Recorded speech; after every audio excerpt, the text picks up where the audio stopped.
say you left your magnetic mark. You reach through the static, you pull me in and I think that was a random playlist. I think that was AI.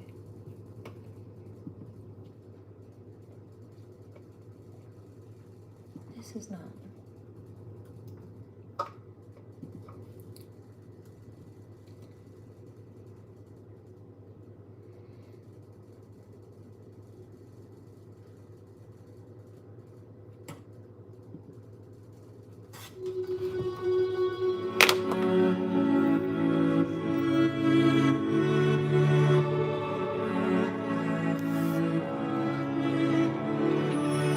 everybody gets high sometimes, you know. What else can we do when we're feeling low? So take a deep breath and let it go. Well, you know what? I think my shorts might be out of the dryer. Hold on. You shouldn't be drowning on your own. And if you feel you're sinking, I will jump right over into cold, cold water for you. And all the time may take us into different places, I will still be patient with you. And I want you to know I won't let go.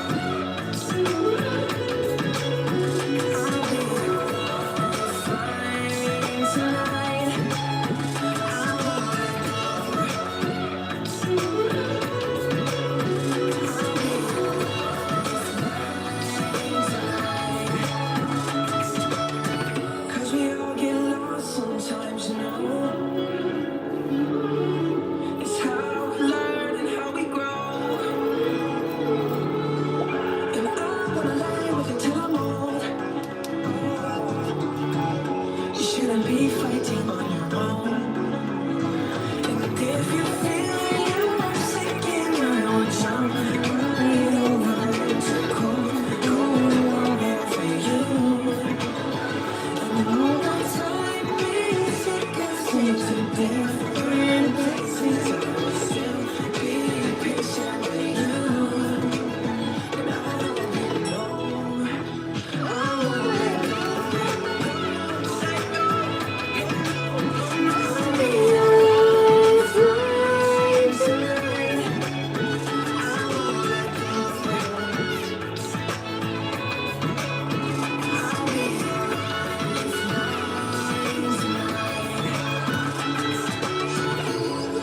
Stepping from a rocking boat, I just wanna stay afloat. I'm all alone, and I know someone's gonna take me home, somewhere I can rest my soul. I need you now. And if you feel you're sinking, I will jump right over into cold, cold water for you. And all the time we take us into different Did make jam. places, I will still be patient with you. And I hope you know Hello, how are you?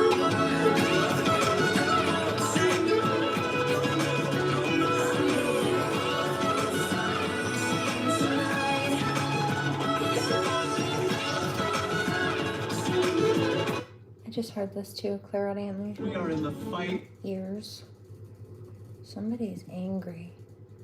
Why are you so angry?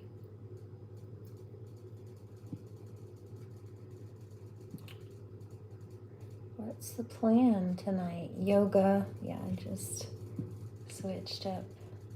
I think I'm going to do my nails too. But, oh, and with some true crime maybe, but some music and chill first. A little bit more. We'll get there. Don't The think I've ever seen bread your mostly got kind frozen. pretty. Actually, you're giving away. Wandering around this midnight madhouse city. Mostly You frozen. got a look that says you got it all together.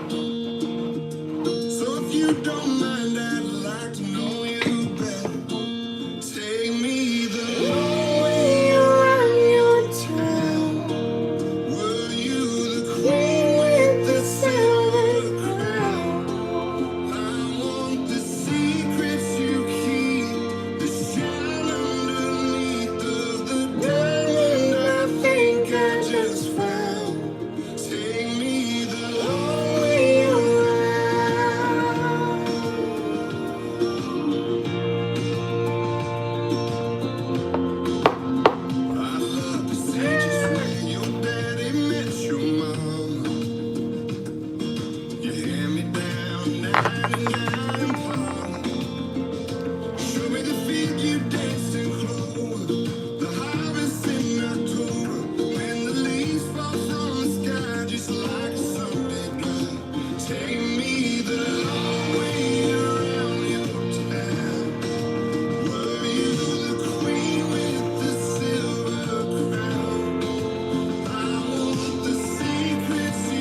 front and center.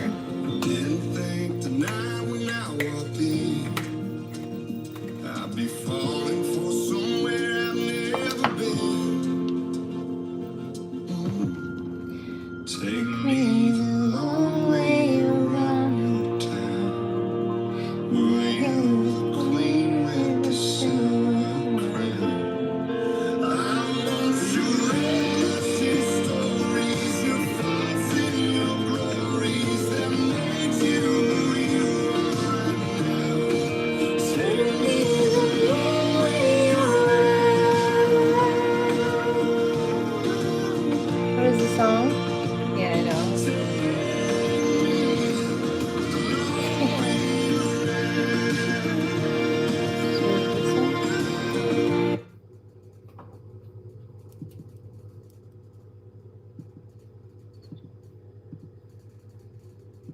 From the leaving rough. Nope. That was the one I picked. Hello. No dogs on skateboards. Not yet. I have to take the time to design it, mate. Also, did we establish whether you want pointy ears or floppy ears?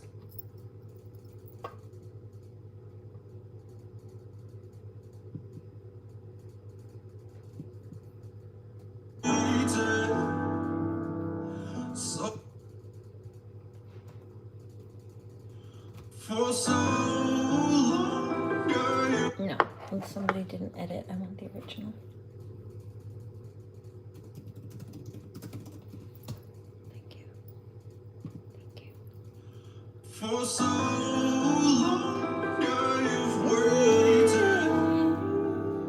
Yeah, So right. long that I almost became just a stoic statue fit for nobody.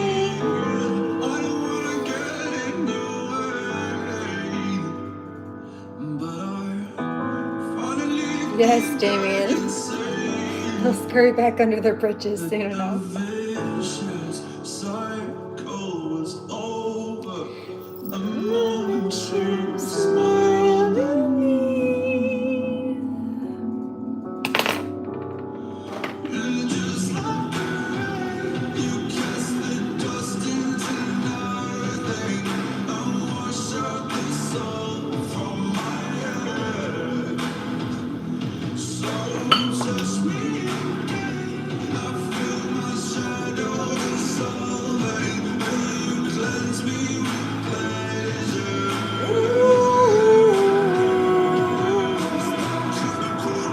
And I can get down it up like the moon and up like the sun. Dangerous disposition somehow reflected in sound. Like a memory serpent. You are God, you walks in me.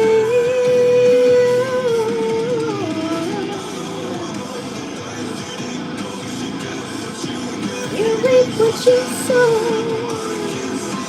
And more free.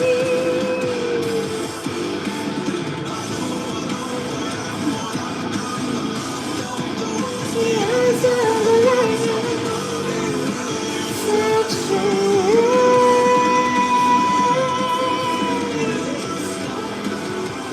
you turn the dust into nothing.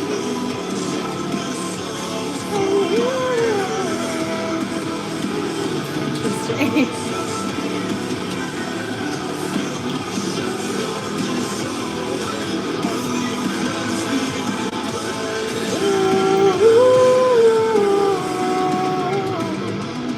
You can say for certain if maybe it's all just a game. When I open my eyes to the future,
Are you saying that you want to hear me a cappella?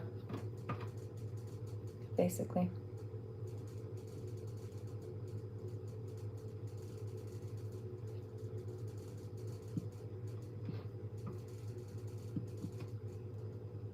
Somebody in the last live said, what was it?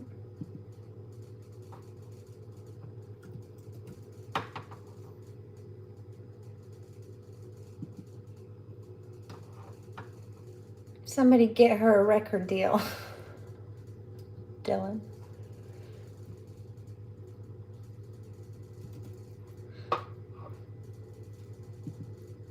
Dylan.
Do my nails soon. Hold on.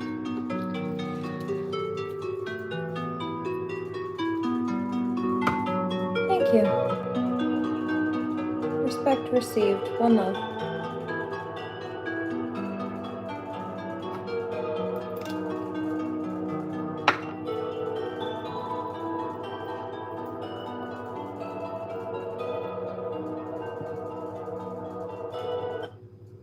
Do this one. Witch! Do you want free? Oh, I have a song for you. Now I know why I'm getting this one earlier.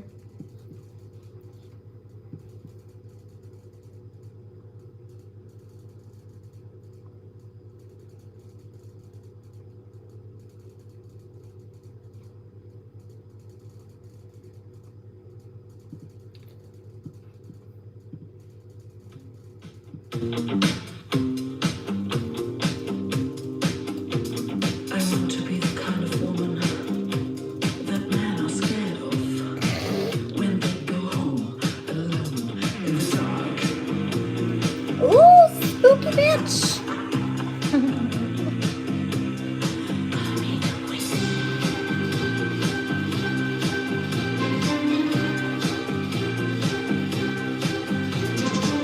This is my time, this is my night, this is my rising from the flames. This is your war, this is your law, this is your pitchfork legacy. You put me in the marketplace, set the fire to my flame. You need me sense of hardening, you need me to obey. You're so afraid when I resist, you know my magic kills you with. Gentleman, I must insist. Call me the witch. Call me the witch. Call me the witch. Call me the witch. Call me the witch. This is my voice, my body's choice. I am the storm you cannot tame. This is your fear, this is your fall, this is your throne about to break. Your mind is on the marketplace, with a fire that you said. Every guess you try to make will not be fair to blame. You're right for kingdom won't persist. You fight for those that you dismiss. Gentlemen, just grip this switch. Call me the witch. Call me the witch. Call me the witch.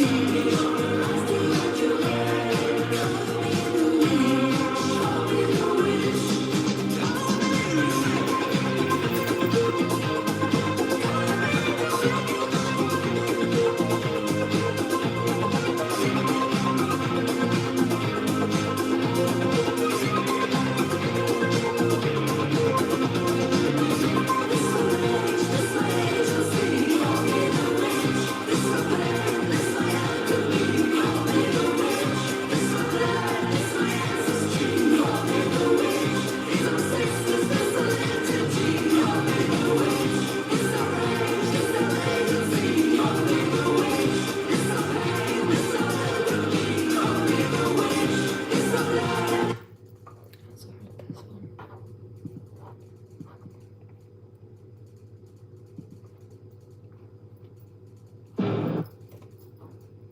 Somebody's mad.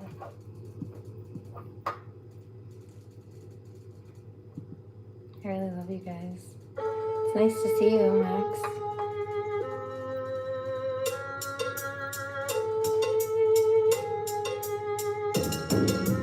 Mass hysteria and false accusations. There's Reiki coming through for those who'd like it. Bitch, I'm a nation, got no explanation. This fear plays a nation. Your whole congregation said they should be Christian. This woman was Satan. Yes, there's masturbation, some ego inflation. There really is shadows just congregating. So act on sensation and live by sensation. This is the reason you came to creation. Rise up, oh flame, come join the game. You started a frenzy, but we'll take the blame. Prepare just the thing, goes by no name. The arsenal's empty, your bank got its shame.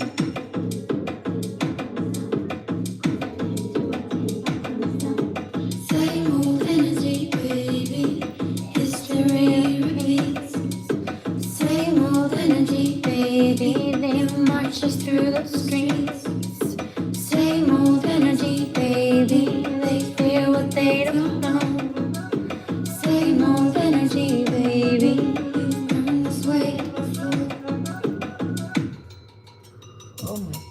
Goodness gracious. What the hell is that? Gunshot? What is It's your that? own temple, boy. You handed us the broom 400 years ago, so you know what to do. Yes, sir, we do. They keep coming through. Close your damn mouth, my man. I told you we flew. She sees, waits, legs bent to pounds.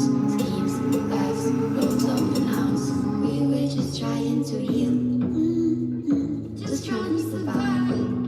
A woman with magic is fine with an it. The magic is between her thighs. Rise up, oh flame, come join the game. You started with frenzy, but we'll take the blame. They're just a thing, goes by no name. Their arsenal's empty, your bank got its shame.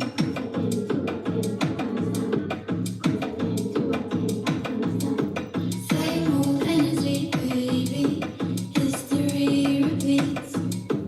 Same old energy, baby. They'll march you through the streets. Same old energy, baby. They fear what they don't know. Same old energy, baby. You've burned this way before.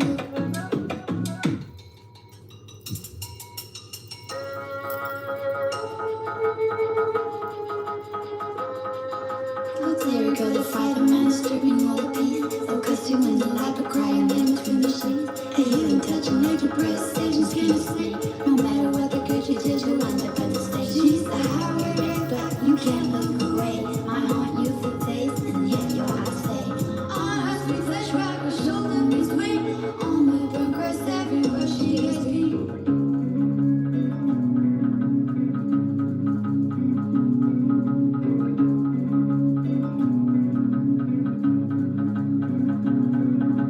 Rise up, oh flame, come join the game. You started with frenzy, but we'll take the blame. They're just a thing who goes by no name. Their arsenal's empty, your bank got its shame. Who's got time? Some past life wounds that are coming up, also being cleared out. I picked up on lots of heartbreak. There was something like battles. There were 2, and really, or maybe 3 separate ones. I picked up like bullet wounds, but then also there was almost like a hole straight through somebody.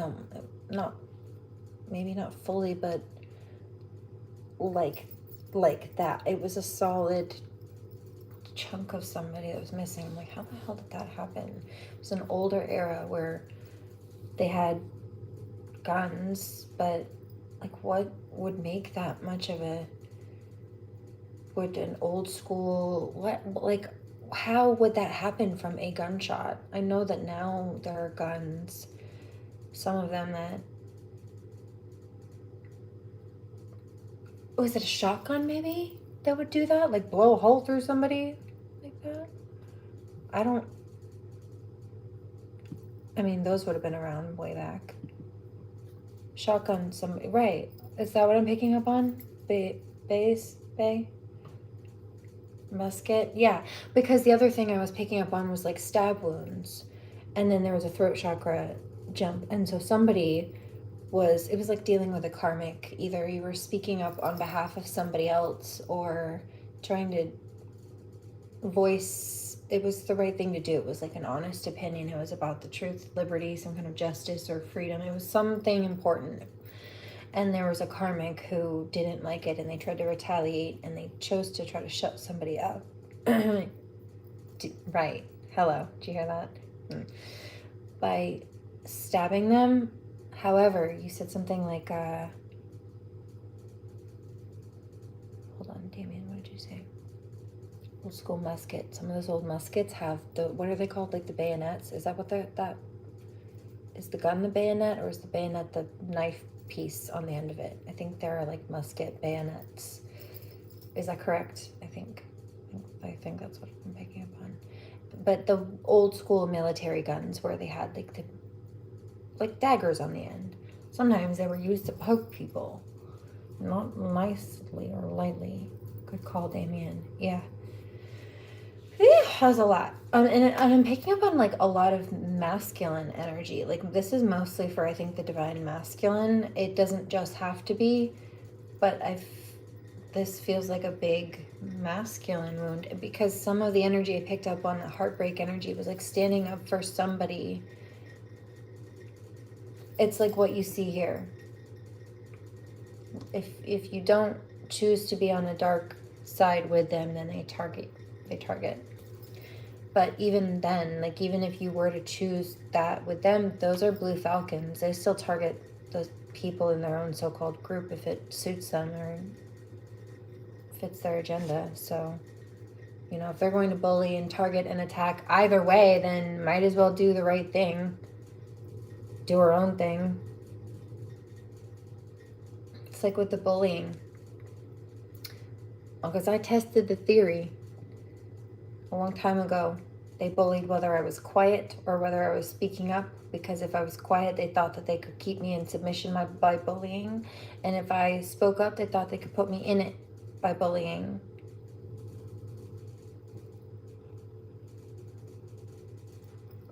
So if you're going to bully me either way, then fuck you. I'm going to tell the truth. Stop telling lies about me and I won't tell the truth about you. Go mind your business and find a hobby.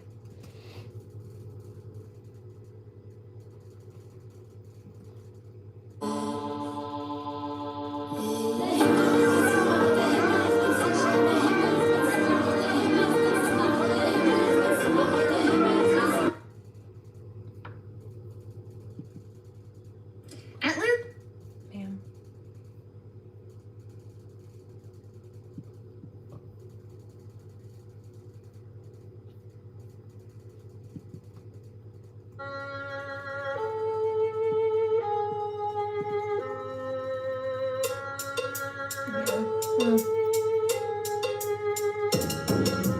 Mass hysteria and false accusation, a strange domination, got no explanation. This fear plays a nation, your whole congregation say they should be patient. This woman was Satan. Yes, there's masturbation, some ego inflation. There really is shadows just congregating, so act on sensation. You know about those? Do you know about Gavin Stevens? Your history buff? Rise up a flame, come join the game. They started a frenzy, but we'll take the blame. They're just a time, goes by no name. Their arsenal's empty, you'll think I is shame.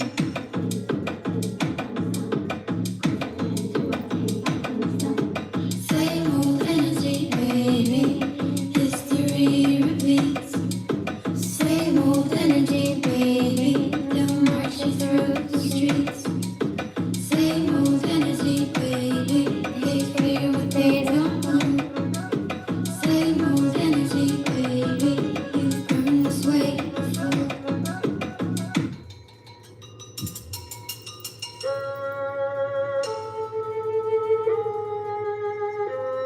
It's your own damn fault, boy. You handed us the broom 400 years ago, so you know what to do. Yes, sir, we do. They keep coming through. Close your damn mouth, my man. I told you we flew. She sees, waits, legs bends and pounds. Schemes, laughs, rolls up and hounds. We were just trying to heal. Just trying to survive. A woman with magic is fine with a myth. The magic is between her thighs.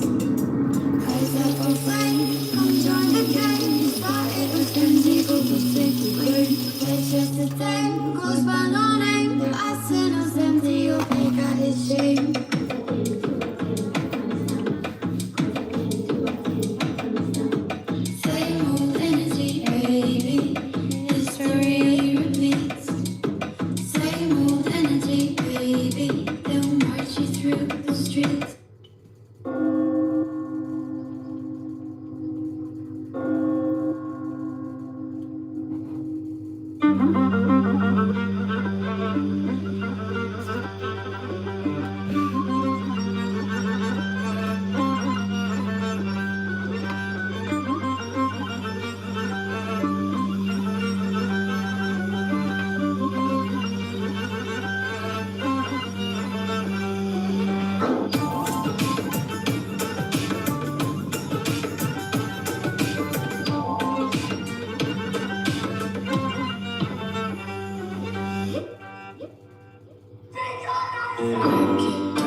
Actually, you know what's funny is I got a download earlier about this town, which is called Eden, but was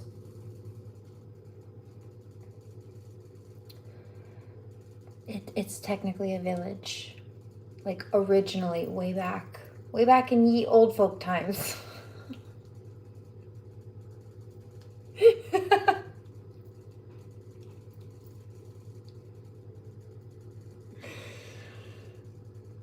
It's called a village, the village of this place. And even in the center of town, the cop shop's right there, and then there's a little park right there, and that park is called the Village Green.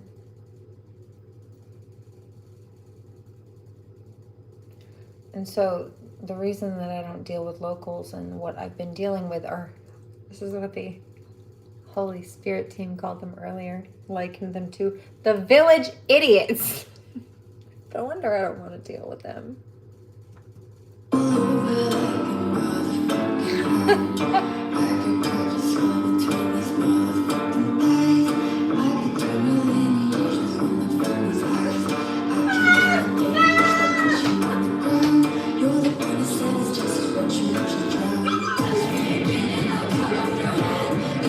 Like they might have tried to claim that we have come from the same place, but we are not the same.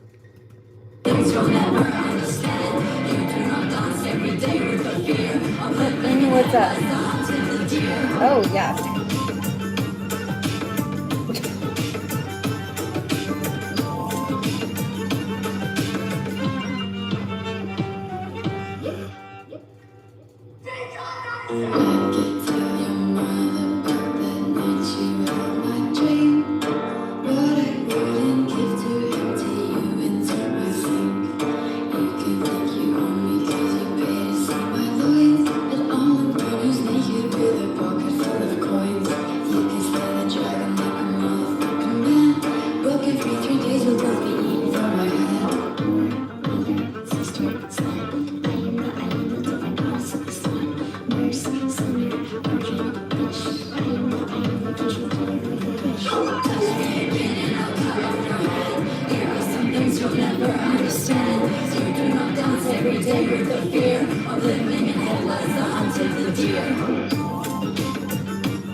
Carried by most of the bullies, I think.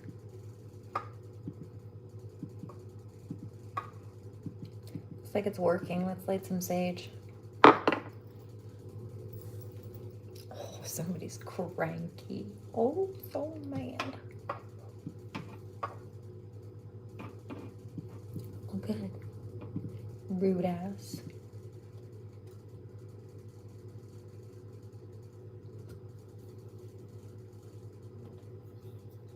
I'm going to switch gears after this song.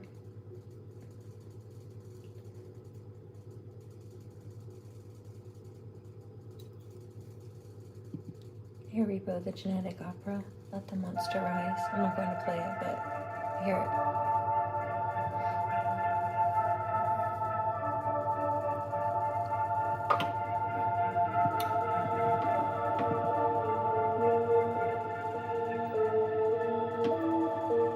You take the dark and call me out alone. I appreciate when you are all alone. I know how we got here. I know how we got here. I am the shadow, your passenger. I am the ticket that's so short. I know you better. Just wanna know you better. If you wanna give, you give me all that you can give. My broken stars is again. You wanna give me all. Be careful. You really make sure to hydrate.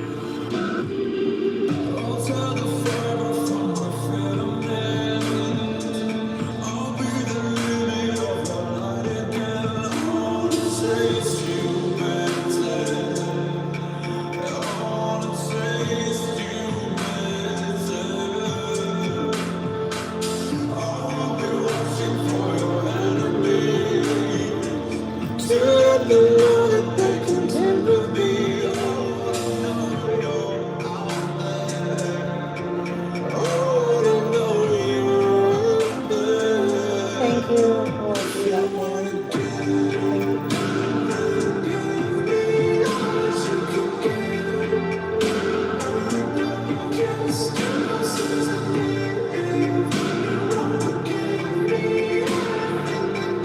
Hi, Dave. Love you.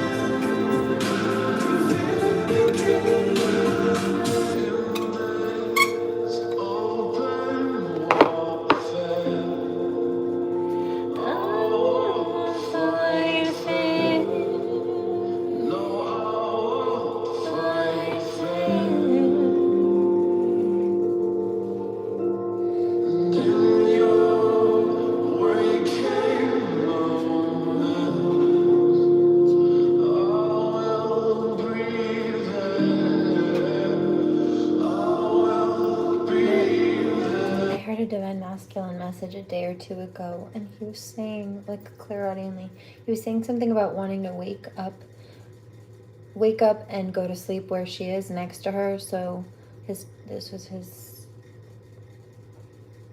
person, his spiritual counterpart, partner, soulmate. Twin flame. He was saying that he wants to go to sleep with her, next to her, like living together, I would say, and then wake up with her every day.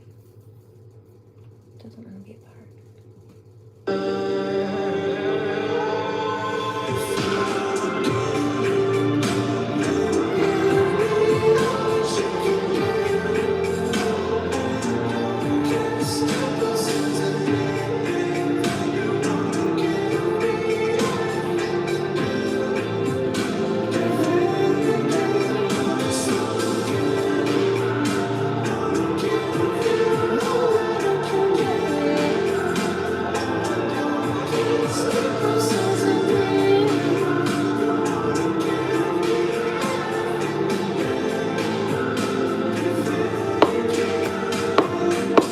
Sour grape, is that weed?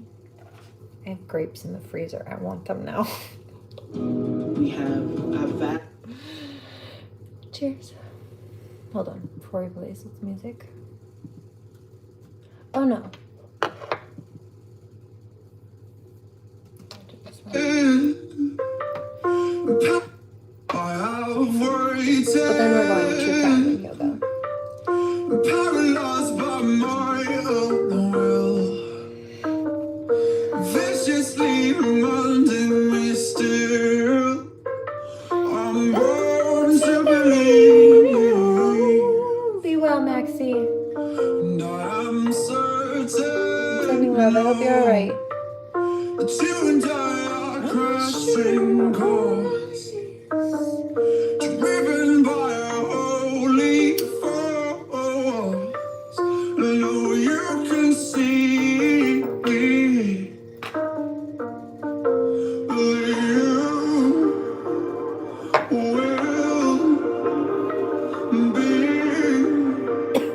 mine. You will be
super cool.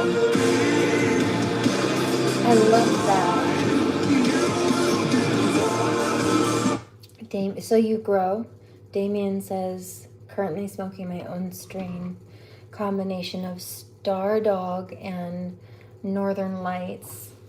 Ooh, Dre really would have liked that. He would have appreciated that cultivation. And he says he calls her Starlight. That is so badass. I love that. It's like star seeds. Which is what you grow from, little star seeds. It's funny.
Tolerance is too high.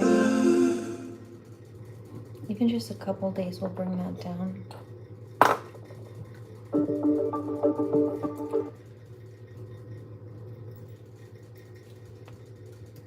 Okay, let's look for some true crime.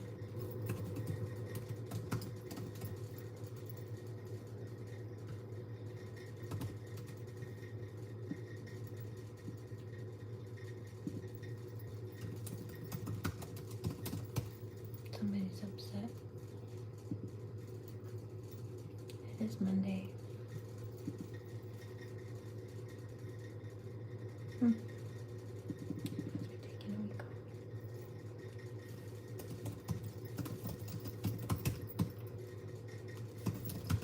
That chapter or something, possibly out. Maybe.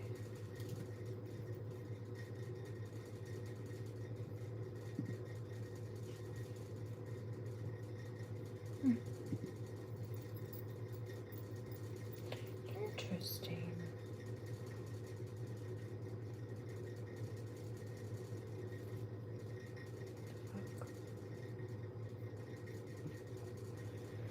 Okay, well, oh,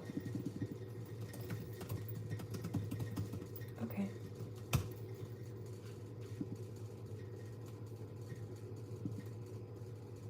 Danielle Kirsty has a new video.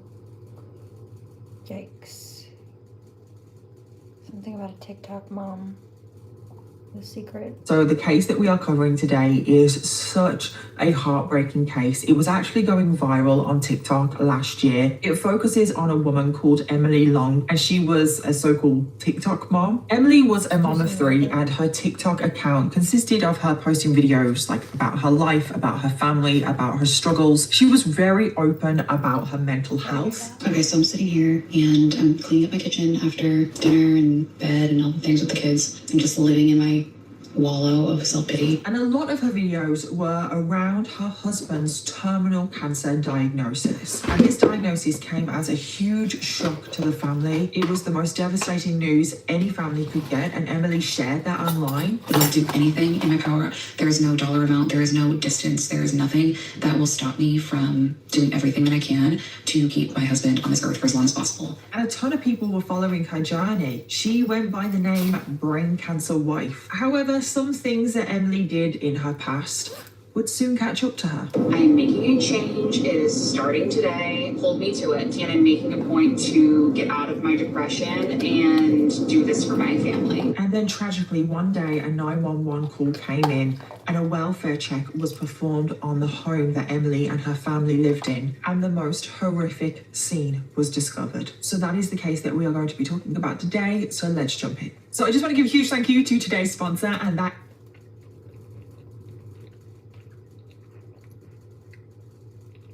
is on your screen to play the game. You old. But thank you to every single one of you watching right now, because truly without all of you guys, I wouldn't get opportunities like this. And good luck for the giveaway. And let's jump into today's case. Emily Long was born in 1991. An exact date of birth is not known. And she grew up in Madbury, New Hampshire, where she lived with her parents and her older sister. And If you want any of that information, it's right here in the link. said that Emily's family were incredibly close. Her dad was a teacher at the local elementary school, and her mom was a speech pathologist. When she was growing up, Emily loved getting involved in the local activities in her community. And where she grew up, it definitely had like small town community vibes. It was one of those towns where everyone kind of knew each other. Everyone got involved in like the local town activities and stuff. The family would also travel a lot. There are pictures of them on vacation to places like Italy and Singapore. Emily attended Oyster River High School, and she has just been described as someone that was very friendly, very bubbly. She loved playing lacrosse. She loved going to house parties. And after she graduated high school, she attended the University of New Hampshire, where... What is this? Edamame.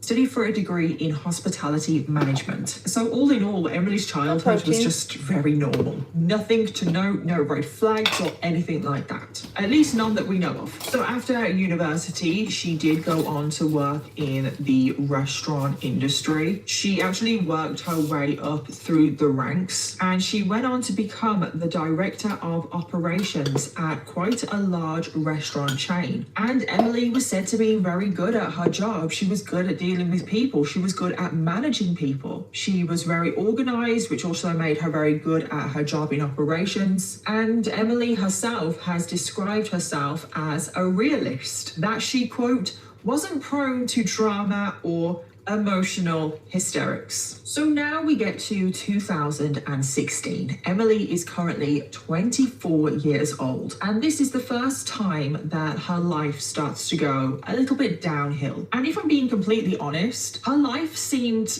normal. What she goes on to do is so like 180 from the rest of her life. Like, so far she's a good person. She has a lot of friends. She's really friendly. She's worked her way up in her job. She's probably earning decent money. So what she goes on to do next doesn't really make sense to me, because by this point in Emily's life, she had moved away from her childhood town, and she was now living in Nantucket, which is an island off the coast of Massachusetts. And I'm pretty sure Nantucket is in Gilmore Girls, isn't it? Like, that's just what I think about. I'm pretty sure it is anyway. Well, Nantucket is described as being very picturesque, very luxurious, nice beaches. It's where a lot of wealthy people live or go for summer vacation. And I swear, It's in Gilmore No. Girls. I may be wrong about that though. Get But down. Emily, she actually lived there. Get And when down, she please. arrived there, she Thank started you. working at a Cheeky little restaurant monkey. called Nick's, which was a brew pub on the island. And at first, things initially for her was going great. Like I said, she's a good, hard worker. She actually got the management role at the restaurant. She also started dating one of her colleagues, but then all of a sudden, things take a turn for Emily because a load of cash started to disappear from the restaurant that she was working at. And the owner had no idea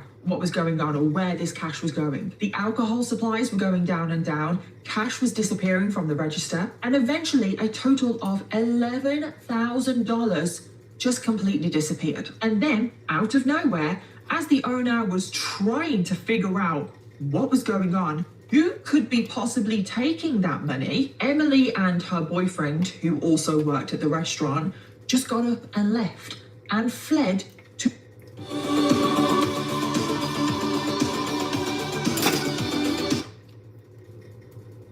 To where? They went completely... just got up and left and fled to Thailand. They went completely Goodness. MIA. And it's Wow. like, As I was just eating with chopsticks, I had edamame and then some of those sauerkraut, but protein, probiotics. I wonder why that is. Because if you hadn't already guessed it, it was Emily and her boyfriend stealing money from the restaurant that they worked at. And it just doesn't make sense. Like $11,000, that is how much they stole. That is a large amount of money. It wasn't just the odd, like $50 out of the register. $11,000 they stole, which just seemed so out of character for Emily. Like, why did she do that? Was she influenced by her boyfriend? Was she influencing her boyfriend to do it? Given what Emily does later on in this case, I think Emily was the one that was possibly influencing her boyfriend. But anyway, they're in Thailand, Bangkok, and they're living it up. Emily and her boyfriend, they are staying in luxurious hotels, going out for luxurious meals, spending a lot of money. And of course, they were able to do this because they stole all of that money from the restaurant. And the owner of the restaurant soon figured out that they were behind the money stolen. And the owner filed charges against the pair. And eventually, Emily and her boyfriend, they did return back to the US. And Emily was charged with multiple check forgery, which is a serious crime. This could have resulted in her going to prison. But suddenly, almost immediately afterwards, the restaurant actually went out of business, which resulted in all of the charges against Emily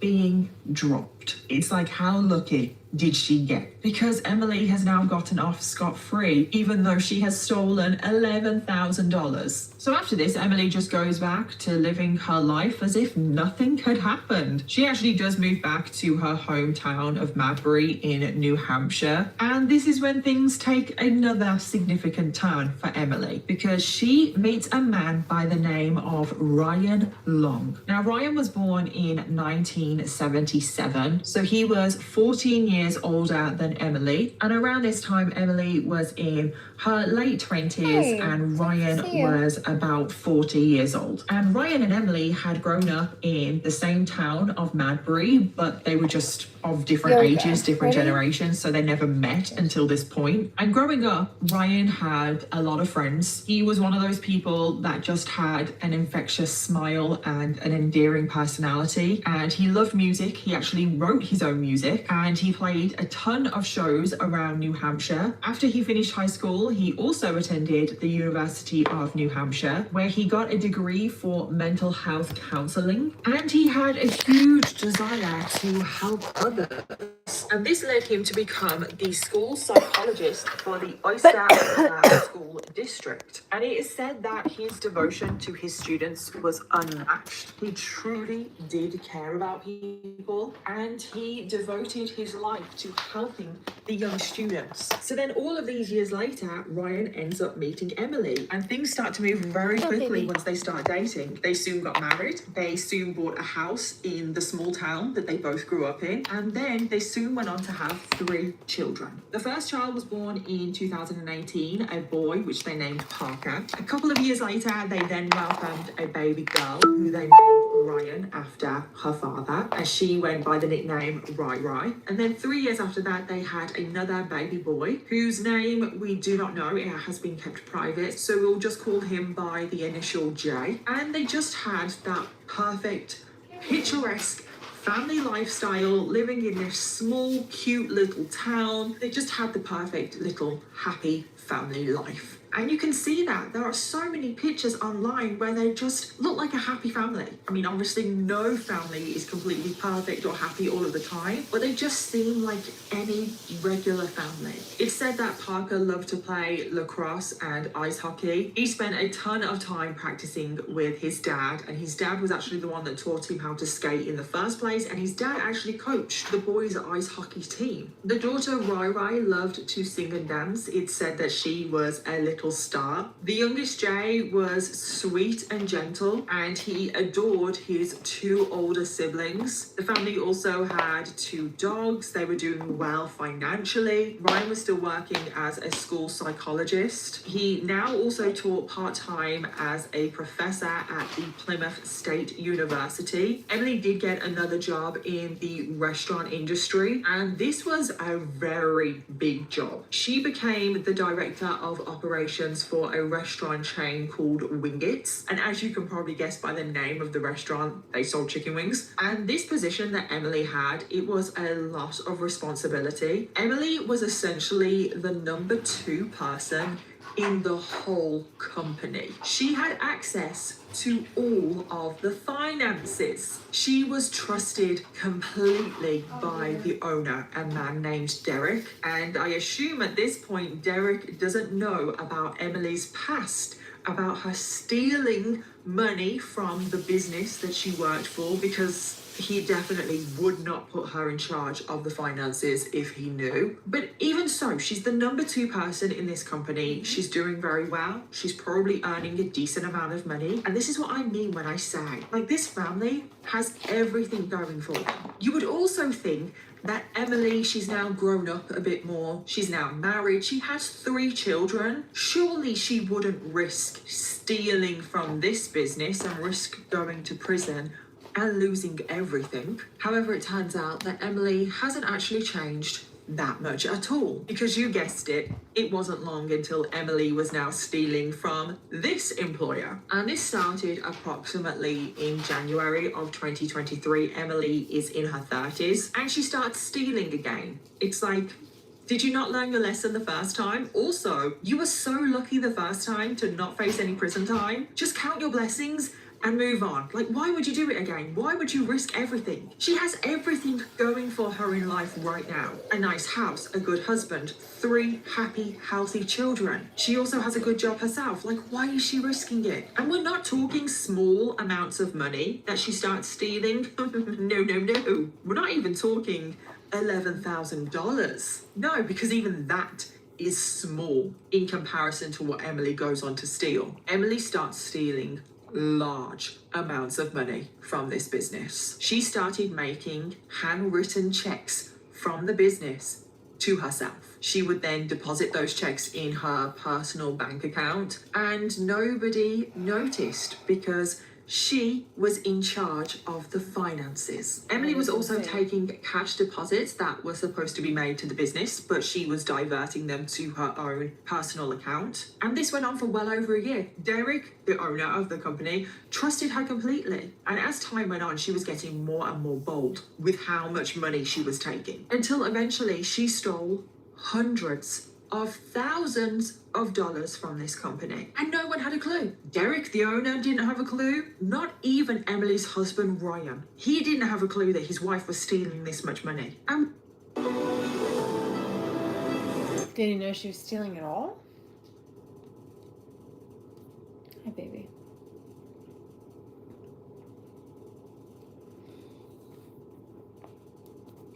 was Emily stealing so much money? What was she even spending it on? Well, it turns out that Emily had a massive shopping addiction. She was constantly spending all of the money on herself. Like, she wasn't even using the money for a good purpose. She would just go online and buy everything for herself. There would be Amazon packages, multiple Amazon packages showing up at the house every single day. She would say to people, quote, being on a budget should be a crime against humanity. I can think of a lot of things that are a crime against humanity.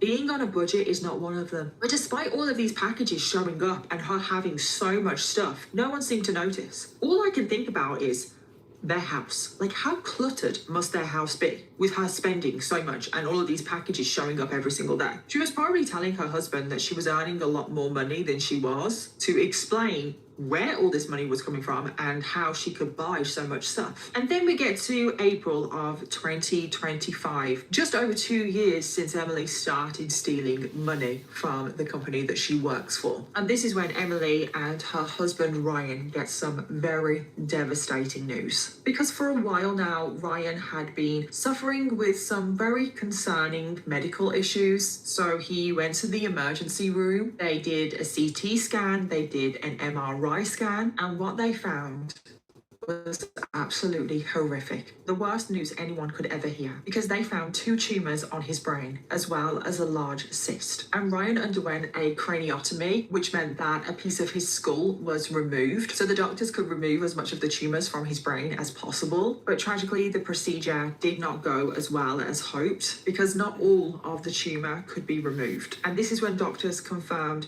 Ryan's worst fears, and they told Ryan he had glioblastoma. And glioblastoma is grade 4 brain cancer. It is the most aggressive form of brain cancer that you can get, and sadly it is terminal in nearly all cases. There is no cure, and only 5% of people diagnosed with this cancer live past 5 years. And when Ryan received that news, I can't even imagine what he would have gone through. I mean, he has 3 young children. He still had so much life ahead of him. He wanted to see his children grow up, and he was told that he probably wouldn't have much time left. And the whole family were completely shattered and devastated. And following this news, Emily and Ryan, they did return home, and I can't even imagine how that would have gone. I mean, they have 3 young children. They had to try and rearrange their lives. And this is when Emily made another decision. She wanted to create something for an outlet for her grief. She also wanted to share her journey with others. And this is when she created her very own TikTok account. Emily created her account with the username EmilyLong41. She wrote in her bio, quote, brain cancer wife, and she started posting videos on TikTok about what the family were going through. And in her very first video, she explained why she created her TikTok account and exactly what she was going to do. She said, I wanted to start my own little public journey journal of my family going through and fighting glioblastoma. Okay, so I'm sitting here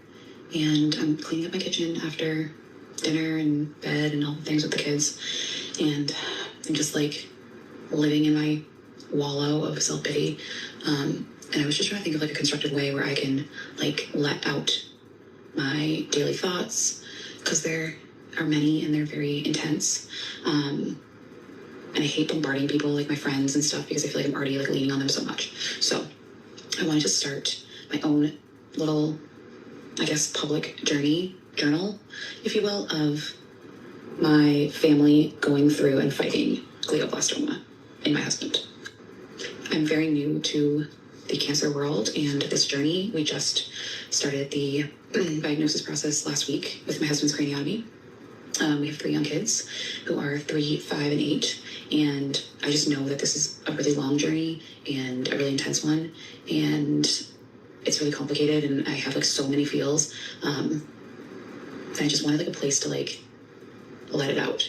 And my other hope is that through this whole thing, the reason I'm deciding to make it public is I'm hoping that maybe someone will give me uplifting stories of survival, but also like maybe a clinical trial will come across my desk that I can present to our doctors, aside from like the psychotic, absolutely unhinged research that I've already done.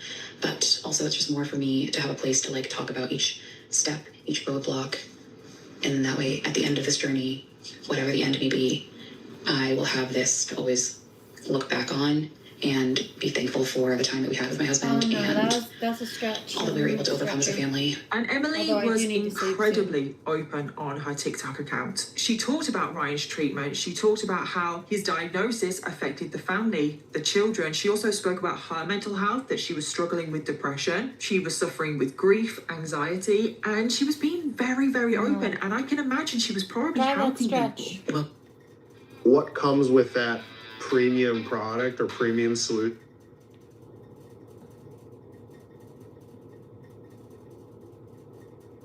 You can do the other side in a minute.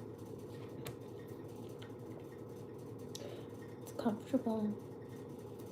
there is no dollar amount, there is no distance, there is nothing that will stop me from doing everything that I can to keep my husband on this earth for as long as possible. However, it is not my life. It is his life. It is his journey.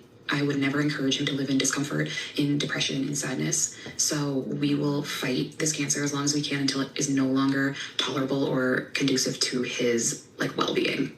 And I would literally keep my husband in a vegetative coma just to have him be with me. It's just not feasible. So we are hopeful, but we also are realistic of what that timeline is. But I walked away on Monday devastated. But I walked away from our appointments today. He was cleared to work. He's cleared to go back to golfing. He's cleared to drive short distances. He is moving at a faster pace than I think most craniotomy and glioblastoma patients are. And so for me, that feels really positive. But I have to be realistic on how quickly things can take a nosedive.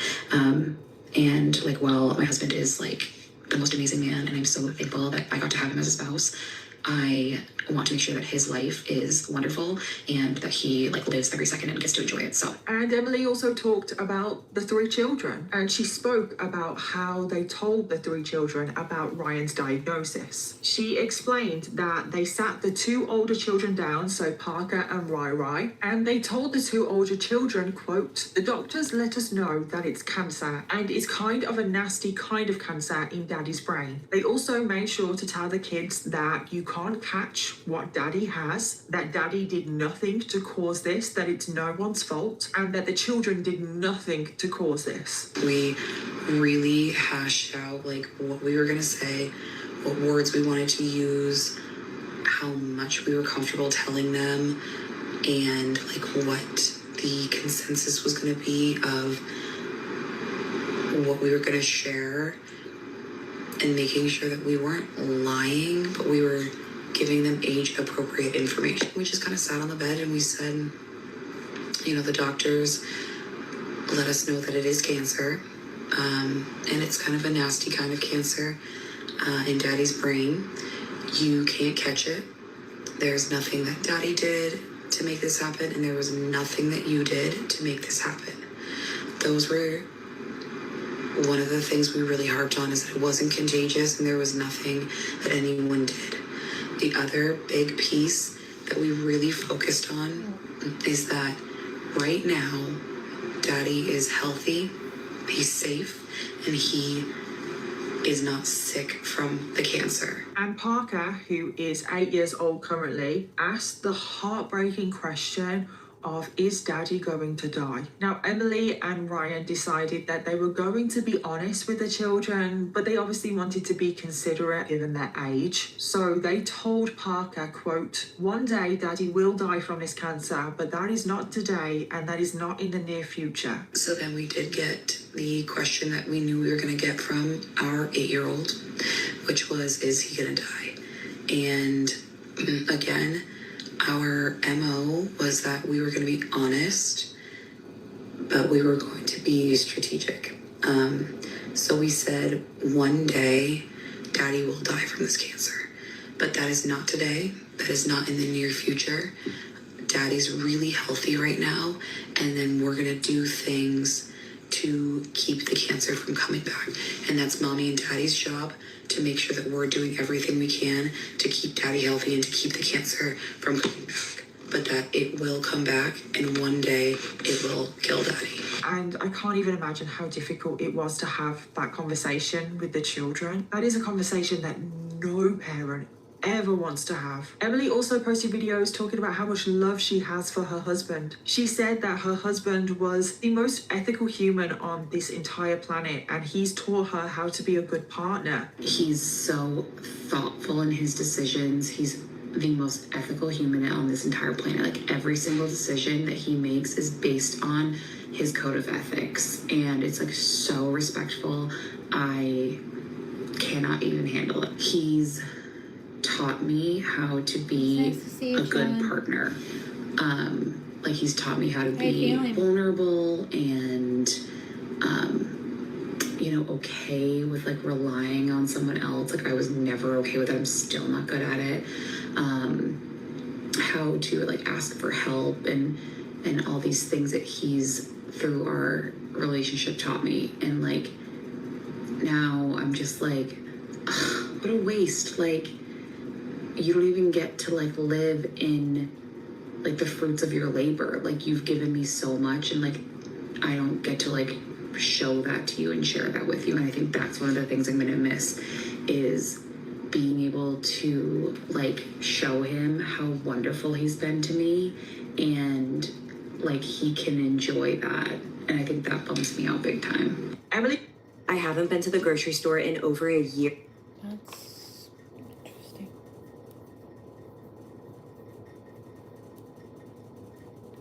also talked about her favorite time of day, which was at the end of the day, where her and her husband Ryan, they would get together and Emily would talk about her chaotic day and how chaotic the restaurant industry was, and Ryan would just joke around with her and tease her and roast her, and they still had that nice special moment every single day. At the end of the night, being together, like either laying in bed or like watching a show or just like hanging out in the kitchen, and me recapping my day. I work in the restaurant industry, so like every single second of my day is absolute chaos and is totally insane, and I see the most unhinged things. And then like in my private life, like everything that happens to me is bizarre. Like, I'll explain someday, but like the people I run into at the grocery store are bizarre. Like, just everything that happens to me is like a joke. I swear to God, I'm on a prank show.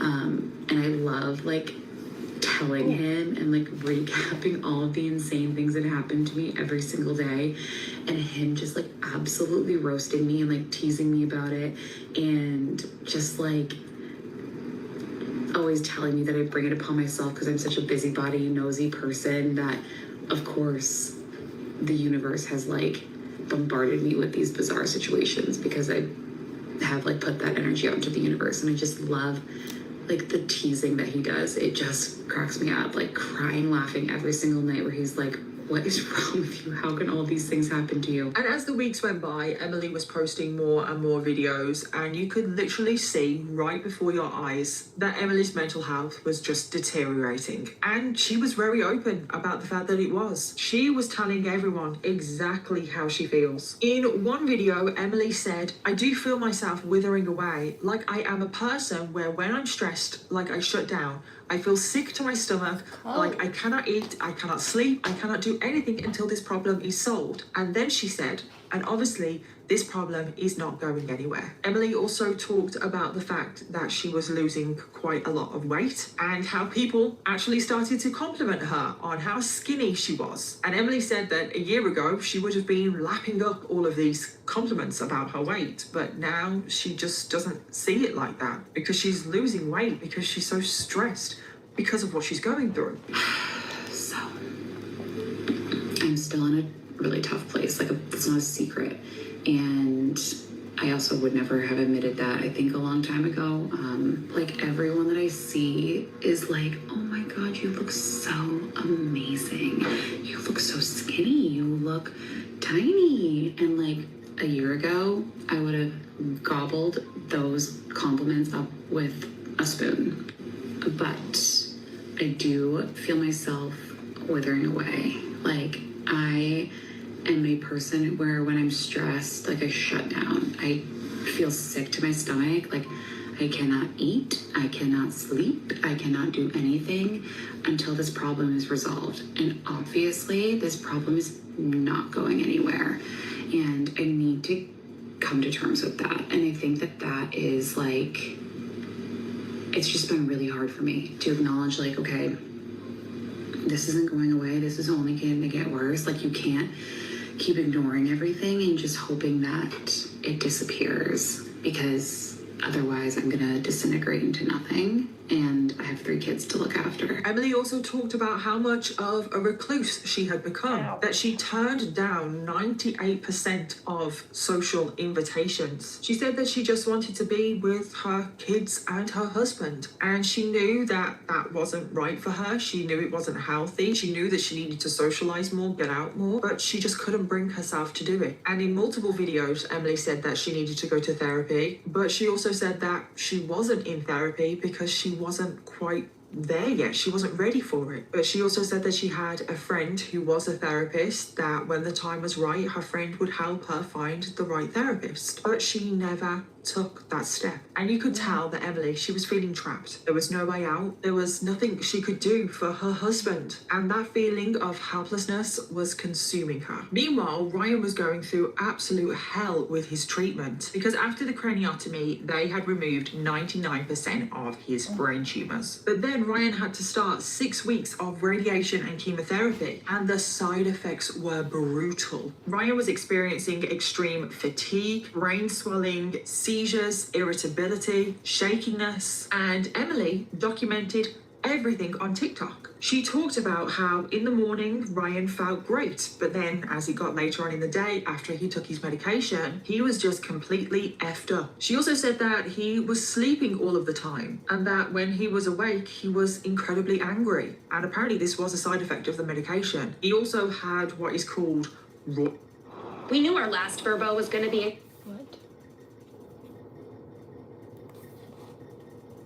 roid rage from his steroids, and his anger was so bad he couldn't even be around the children. He was like, I was going to say, well, what did they have him on? Was it like opioids for pain? Because that can make people irritable. But that would make sense too. the kids, because I can't control myself. I can't stop the roid rage. And, you know, and then he's upstairs sleeping a lot, and it's just hard. It's just hard. That's really it. Which is just so heartbreaking, because he doesn't have long left, and the time that he does have left, he's struggling and he can't even spend the time with his children. And then in June of 2025, 2 months after the diagnosis, Ryan had his very first seizure. Emily got an alert on her phone that Ryan was having a seizure, so she rushed home and she found Ryan on the bathroom floor. She dialed 911, and it was just terrifying for everybody. But the hard part is that he had realized he was having a seizure in the bathroom and laid himself down, but he was blocking the door. So I had to shove the door in. I got in there and I was able to help him. I'm holding his hand and telling him it's okay. I have my hand on the back of his head. And I'm talking to 911 and, you know, I'm saying, you're okay, you're safe, I'm here. But like, there is nothing worse than seeing your partner having a seizure. And he was at the tail end of it, and it still haunts me to this day. And after the seizure, Ryan couldn't drive for a year, and Emily also couldn't leave him alone with the children, just in case he had a seizure, which meant that Emily was now taking on a lot of responsibility. She was basically doing everything, which would have been a lot. It would have taken a toll. And then in July of 2025, Ryan finished his radiation treatment, and they were hopeful that the treatment would work, that it would halt the growth of the tumor. However, Ryan was still struggling. He continued to have seizures and various other side effects. And when doctors did a follow-up MRI scan, they couldn't even tell if the tumors were growing or not, because the swelling on the brain was so severe that it was just obscuring everything on the scan. And now we get to August of 2025. 4 months after Ryan's diagnosis, and things were not getting any better for Ryan, and Emily was actually posting more and more on TikTok.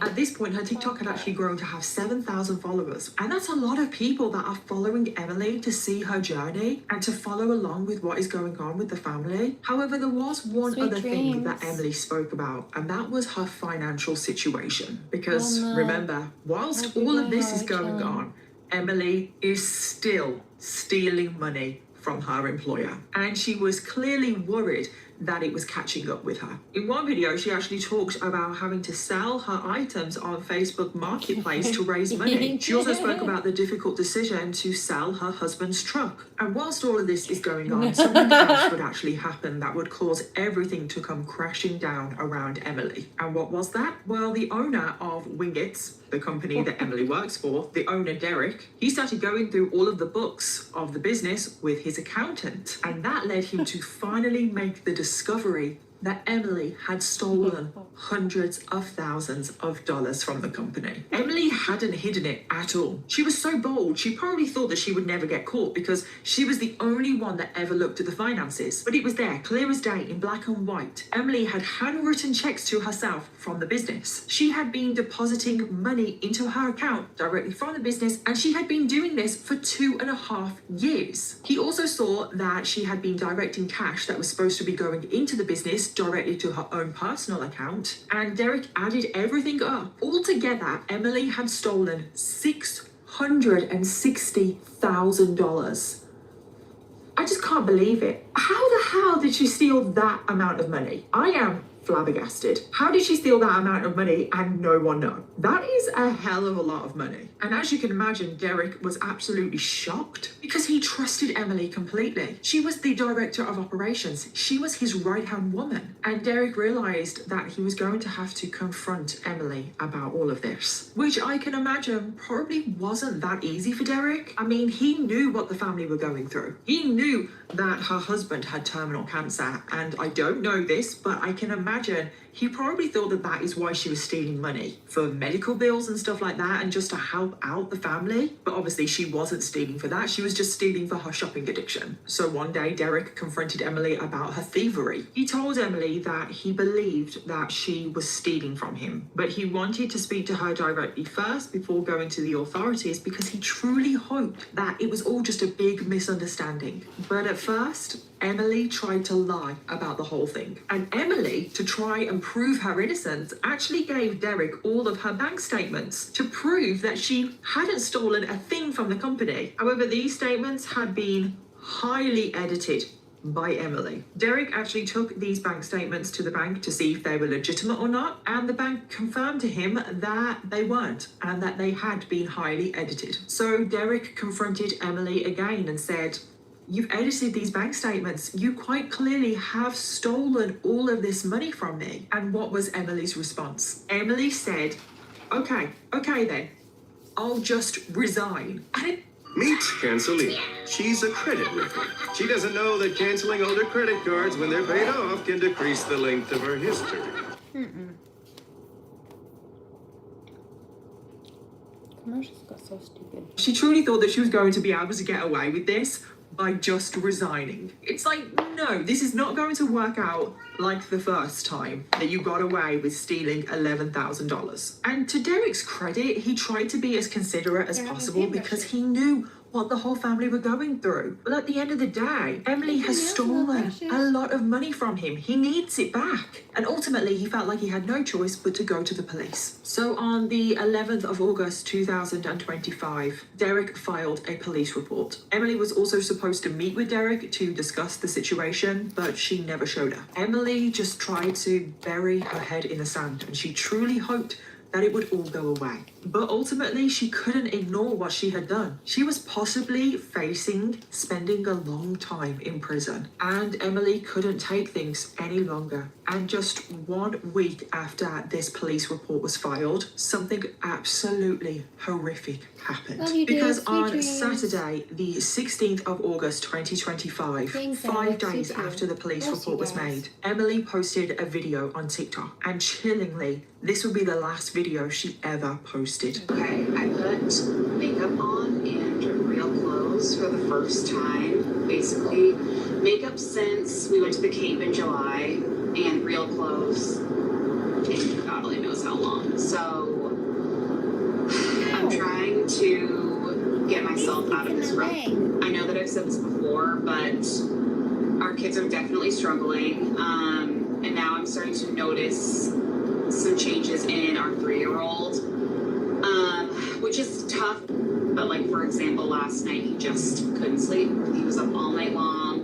He was crying. He's never never like that, and I've been starting to notice him stirring more at night and just have a harder time, and it's just devastating. But I have been struggling so much and really depressed, and just have really become reclusive and just wanted to be with my kids and my husband. And I while that might feel good for me, I don't think that that's good for me. So that being said, I am making a change. It is starting today. I am going to start getting dressed. I am going to probably not put makeup on because I don't really wear makeup very often unless I'm going somewhere, but I need to become more social again. I used to be like the most social human on this planet. So hold me to it. Today, I am adjusting my perspective, and I'm making a point to get out of my depression and do this for my family. So that being said, happy Saturday. Hope everyone's having a fantastic day. I'm going to have a fantastic day. And just watching that video, knowing what is about to happen, truly sends shivers down my spine. And even more chillingly, she says, I am making a change. It is starting today. And just 2 days after that video was posted, an absolutely horrific discovery would be made. Because on Monday, the 18th of August, no one could get hold of Emily, Ryan, or the entire family. No one turned up for work and nobody knew what was going on. And so later that evening, around 8 p.m, after receiving many calls, the police decided to go over to the home to perform a welfare check. They knocked on the door, but no one answered, so they forced their way inside. And what they discovered was a horror scene that shocked them to their core. Because inside the home, they found the bodies of 4 people, which included Emily, her husband Ryan, and the 2 older children, Parker and Rai. All 4 of them had passed away from gunshot injuries. That would have been so difficult for the officers to come across a family losing their lives all in the same way. But unbelievably, the younger child, Jay, who was only 3 years old, he was the only family member to survive. And just thinking about that poor 3-year-old little boy, he was just in that house for God knows how long, with the bodies of his family. It's too much to even think about. And police had to figure out what had happened. Was it a burglary gone wrong? A home invasion of some sort? But they soon realised that that was not the case. Based on evidence found at the scene, they realised that nobody had broken into this home. It didn't seem like anyone had fled the scene. There is no evidence that any other person entered that home, and a handgun was lying immediately next to Emily's body. And after a further detailed investigation and after autopsies were carried out, this is when the police determined that in the early hours of that Monday, Emily took a handgun from her home. Why she did this, we will never know. I mean, obviously we can speculate. She spoke very openly about her mental health, about her depression. Obviously she was struggling with her husband's diagnosis, but then obviously we also know that she had just been caught stealing hundreds of thousands of dollars. Was it a combination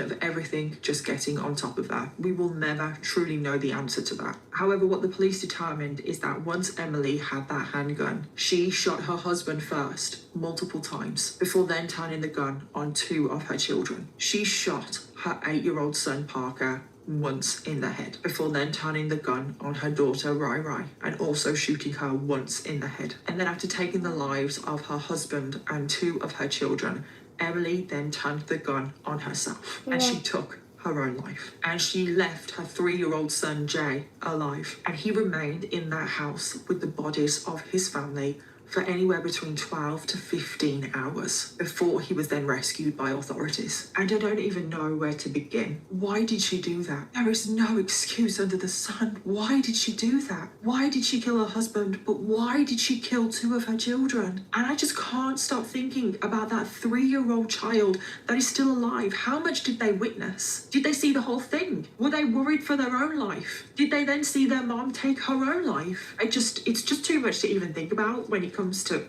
all of it. But that 3-year-old child, they now have to grow up without their mom and dad and 2 older siblings. And the police ruled that it was a murder-suicide and the case was closed. And like I said, why Emily did this, we will never truly know the answer. And big crib and trucks with plenty. That's terrible. Yeah, what a crazy story. That's terrible. What a terrible, terrible lady. Not a lady at all. So rude.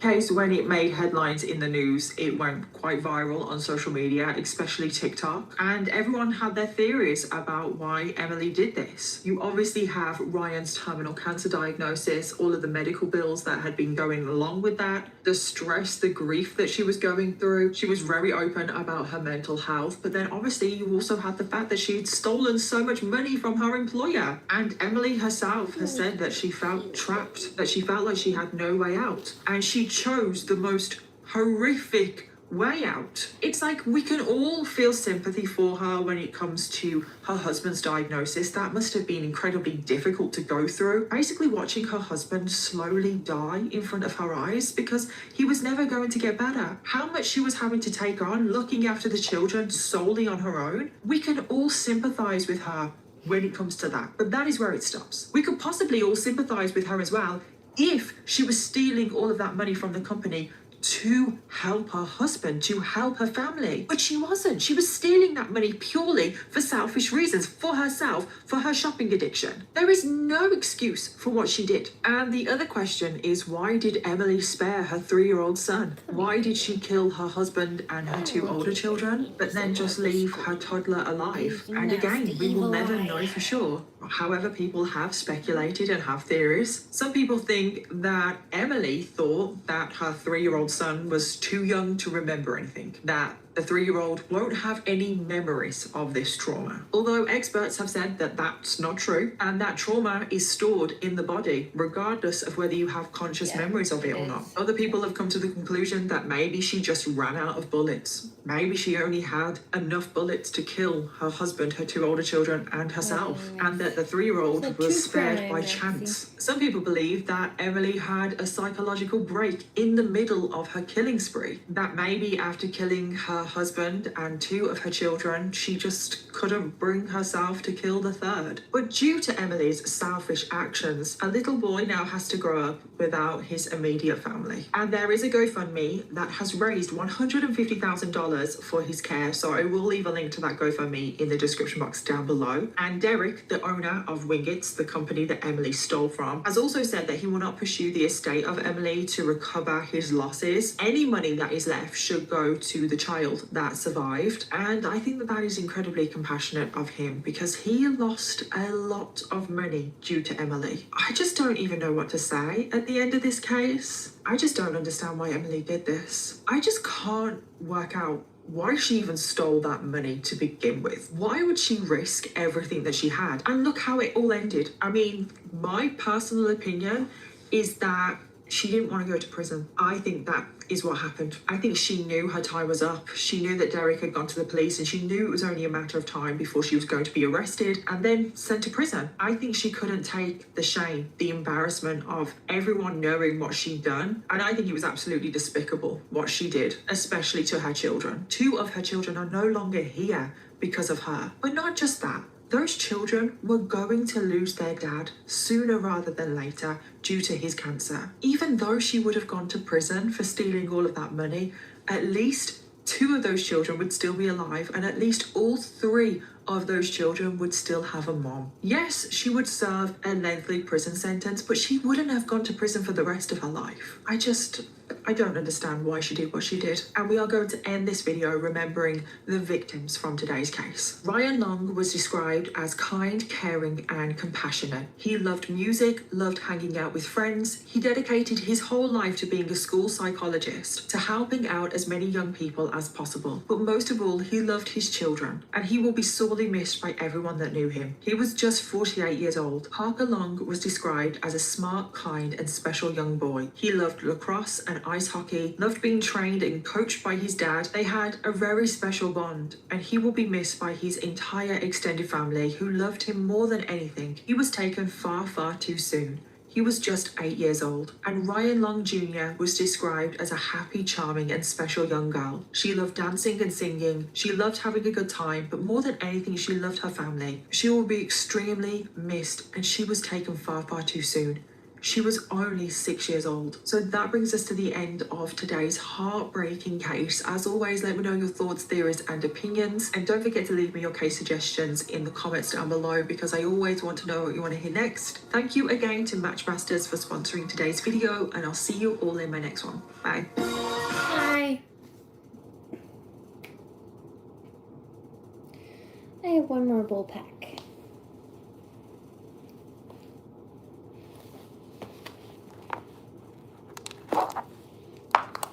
Before I bid you adieu, please remember to pray, my darlings.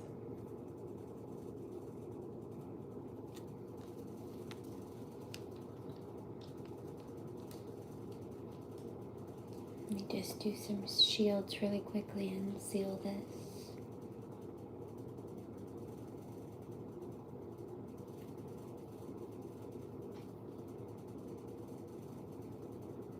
Thank you.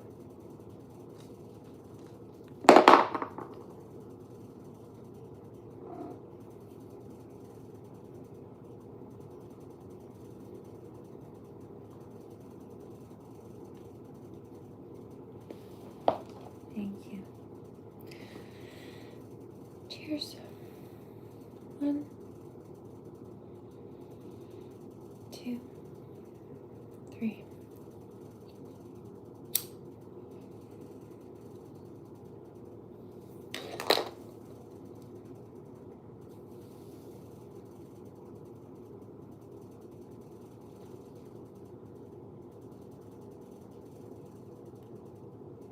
Sweet dreams, grand rising, and happy in between. Sending love to everybody. Blessings. And I'll catch you on the next one.